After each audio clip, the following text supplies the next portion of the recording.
What's up, y'all? Alvin here, and this is Fly Fishing for Bass, Part 2. Today, we're talking gear. Fly rods, reels, lines, leaders, tippet, and of course, flies. Let's get into it. I tell the good jokes. Alvin here, all our guys, catch me here.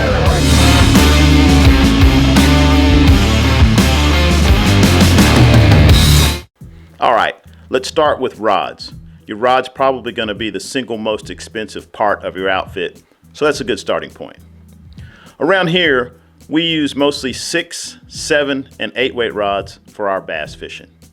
There's a couple things to consider when you're buying your first bass rod. First is, what weight rods do you already own? If you're a trout fisherman and you're fishing with a 5 weight rod most of the time, if you want to get into bass fishing, a 7 weight rod is a good choice. You want to skip a line size. So if you're fishing with a 6 weight, jump up to the 8 weight. And like I said before, the 7 and 8 weight rods are going to be great inshore saltwater rods. Okay, so the second thing to consider when you're buying that first bass rod is where you plan on doing most of your bass fishing. If you're going to be fishing smaller waters, creeks, maybe ponds, and you're not going to have to throw a big fly, you might even think about going a little bit lighter. Say if you're a trout fisherman and you fish with a 4 weight, maybe that 6 weight would be a good choice for you. It would also be a great streamer rod for trout fishing and be great for throwing strike indicator nymph rigs if you're into that. Now, if you're going to be fishing bigger water, bigger rivers, lakes, and you need to throw some big bugs, I would say get at least a 7 weight, preferably an 8 weight. It's going to make it a lot easier to throw those big bulky flies, especially if it's a windy day. And a lot of times on bigger water, you're going to have to make longer casts as well. So that's a reason why I'd probably choose the 8 weight. So rod length. Most of your rods in 7 weight and up are going to be 9-foot rods. There are some specialized bass rods in 7'11", 8 foot, and while they do have some advantages, for me, I haven't ever really seen the need for the shorter rod. Sometimes it's lighter, sometimes it does help casting up underneath obstructions, but more often than not, it's a little bit difficult if you're trying to hold a lot of line in the air, especially with a big heavy fly and a weighted line. So I prefer the 9-foot rods. All right, so what about reels?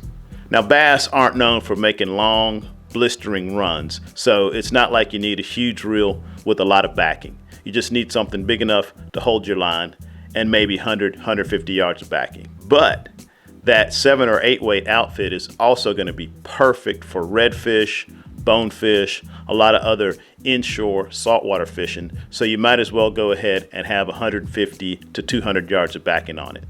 And you want it to be corrosion proof. Not only will it work well in the salt, it's just going to last a lot longer in general. Most of your machined reels nowadays are going to meet those qualifications. There are some cast reels out there now, some composite reels as well. Unless you're trying to save money, I'd steer clear of those. Another thing I would advise you to do is to go ahead and buy that spare spool for your reel. That way you can go ahead and put a sinking or a sink tip line on it, which we do use at certain times of year to catch bass when they're down a little bit deeper. And the reason you should buy it now instead of wait until later is reel manufacturers sometimes will discontinue a reel, and when you decide a couple years later that you want that extra spool, you can't find one. So you might as well go ahead and buy it when you buy your reel. All right, let's talk fly lines. Now, the fly line may be the most confusing part of the whole setup. You got floating lines, sinking lines, sink tip lines, weight forward lines, double taper lines, level lines, and on and on and on. Not to mention, what weight line do I put on a particular rod? Some people think of rods the way we think of reels. They're designed for maybe 3 different line sizes. And to a certain extent, that's true. But just to make it simple, when you first start out, just put the line size that the rod is rated for. So if you have an 8 weight rod, put an 8 weight line on it. For most of your bass fishing, a weight forward floating line is going to get the job done. Bass tapers are nice.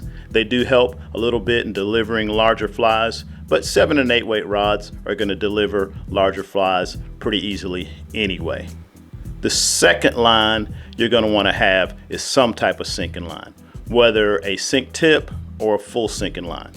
So here in Central Texas, we fish mostly rivers and they're not that deep. So we can get away with using anywhere from a 10 to a 20 foot sink tip, and we can usually get it to the bottom if we want to.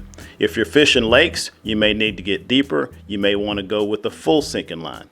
If you're using a full sinking line, you're either going to want to be in a boat or have a stripping basket, because that full sinking line, as you strip it in, it's going to sink. And if you're wade fishing, it's going to sink and wrap around your feet and cause you all kinds of headaches. So, that being said, keep it simple. Weight forward floating line to match your rod and some type of sinking or sink tip line. All right, so you got your rod, you got your reel, you got your line. What comes next? Your leader. Fortunately, for bass fishing purposes, the leaders are pretty simple, pretty basic. If you buy tapered leaders, you can get 7.5 foot leaders in 8 to maybe 15 pound tests. You can find them pretty easily. A lot of people will just use a straight piece of heavy mono for a leader, and that works fine most of the time as well. I personally like to tie my own leaders, so I have a collection of spools of tippet material from say 60 pounds down to maybe 15 pounds. And I'll usually do a 3-section leader, a butt section of 40 to 60 pound, then taper it down to maybe 30 pound for the next section, and then 20 pound. And a lot of times I'll just tie my fly directly to the 20 pound. If I want to feel kind of sporty, I may tie a piece of 15 or 20 pound tippet on the end, but that's pretty much it. And as far as tippets go, same thing. You can just use your 8 to 15 pound tippet material if you're using tapered leaders, or just use your spool of 15, 20, or maybe 12 pound tippet material to add to the end of your leaders. We keep it pretty simple when it comes to leaders for bass fishing. Okay, so the only thing left now is flies, right? I'm probably gonna end up doing a whole video just talking about my favorite bass flies. So we're just gonna keep it simple right now. I'm gonna break the flies up into 2 categories: topwater and streamers. So topwater flies would be something like a popper, a frog, a deer hair bug, and streamers are gonna be anything else. So woolly boogers, clouser minnows, that type of stuff. Now there are a million different patterns. Everybody's got their favorites, but most of them will fall in one of those 2 categories: flies that you fish along the surface and flies that you fish beneath the surface. Flies beneath the surface can be weighted, they can be unweighted, they can go to the bottom immediately, they can suspend at a certain depth, but basically what you're doing is trying to imitate something that the bass is going to want to eat. Bass love frogs, bass love bait fish, bass love smaller bass. So, like I said, there's a lot of really creative bass flies out there. Okay, so to tie it all together, I'll show you guys real quickly how I have one of my rods rigged up for bass. Okay, so here's my current favorite bass on the fly setup.